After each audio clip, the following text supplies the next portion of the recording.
spectacular Coors Field evening with George Frazier. I'm Drew Goodman, and we're joined in the booth by Claudia Cuddyer. How are you? Great. Thanks for having me. You had a whirlwind week. Normally, I know for families who play baseball for a living, it's a chance to catch a breath of fresh air, relax a little bit. I know you guys were going to spend some time on the beach out west. Instead, it was zipping to New York, huh? Yes, we still went to California. We still went to Newport Beach for a couple of days. I had talked it up so much to our son Casey that I could not go. So we went for the weekend, and then Casey and I hopped on a plane with Michael and went to New York, and we're there for about 48 hours. And it was a lot of fun. Did you sleep?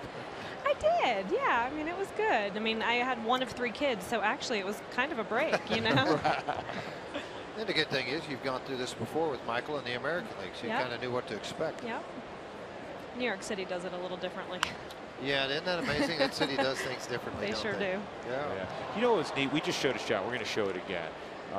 Casey, and these are memories for a lifetime. He's going to remember Dad in the home run derby. He's his biggest fan. Absolutely. How neat is that? I mean, that's awesome. Isn't that not? Yep. I mean, I almost get teary-eyed watching that. I know, it's great. He loved it. I mean, that's the way we were able to talk him out of leaving the beach, and he never looked back. He loved it. You want to stay on the beach, or would you like to go to the All-Star game and hang out on the field with Dad and watch him hit home runs and be a part and high-five everybody? I don't know if he knows how cool it is. You know, he will someday. Yeah. And he had a great time, though, that's for sure. Hey, you guys, the wives for the Rockies always do some wonderful charitable things, and I don't want to embarrass you for that, but this looks like the brown bag lunch that I used to take to school when I was in 2nd grade, but it has something much more valuable in it than my tuna fish sandwich back in the day.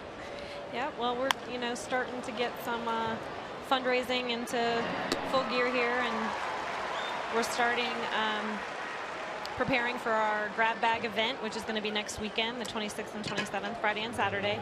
And what we do is we have all the current roster players sign 24 baseballs, and we put them into individual brown bags like this, so you have absolutely no idea who is in here. And they're $40. You can purchase one, and with the money that we raise, we support some really great charities in the area. This year we've picked a couple really special ones.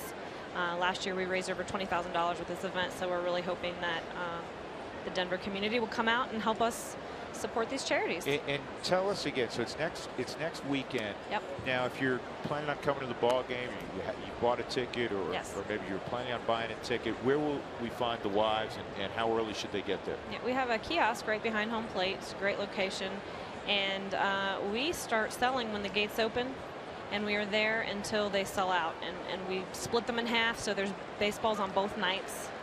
When the first half sells out, we stop selling, and the second night we're there for the same amount of time. Nice play by Arenado.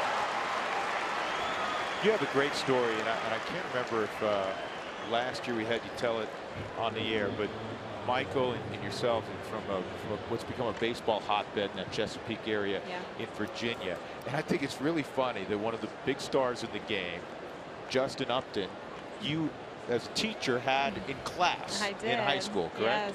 Yep. That ages me a little, but did he get all his homework in? Because I want to give him a hard time. I like Justin. Next time I see him, I want to give him a hard time. He's a really smart kid, but you heard that. You heard that. But his mother actually also taught at the same school that I did. Oh, is that right? Okay.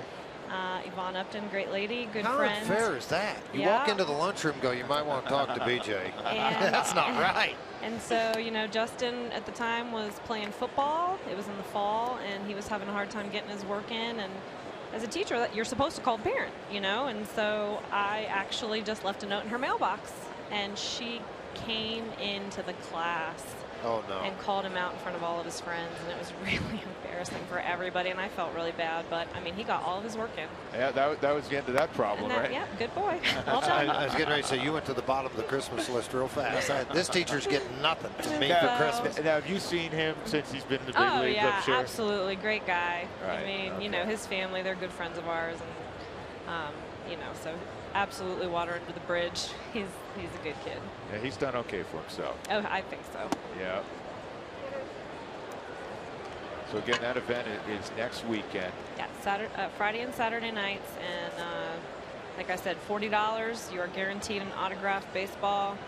And if you get Michael's autograph, you will not have to look her and say, okay, now whose autograph is this? And we've told the story before. Michael learned this from Harmon Killebrew, that, hey, make sure every letter is legible so people know whose name is on it. Yeah. And, you know, if there is a doubt, each bag has a little slip of paper in it that tells you who has signed it. So there's a Josh Rutledge baseball. That's pretty cool. Hey, So. Claudia, thanks so much for coming by. We appreciate it. No problem. And every time you come by and you get a 1-2-3 inning and we're on defense, that's a good thing I know. as well. Well, thank you. Thanks for having me. Yeah, take care. Bye-bye.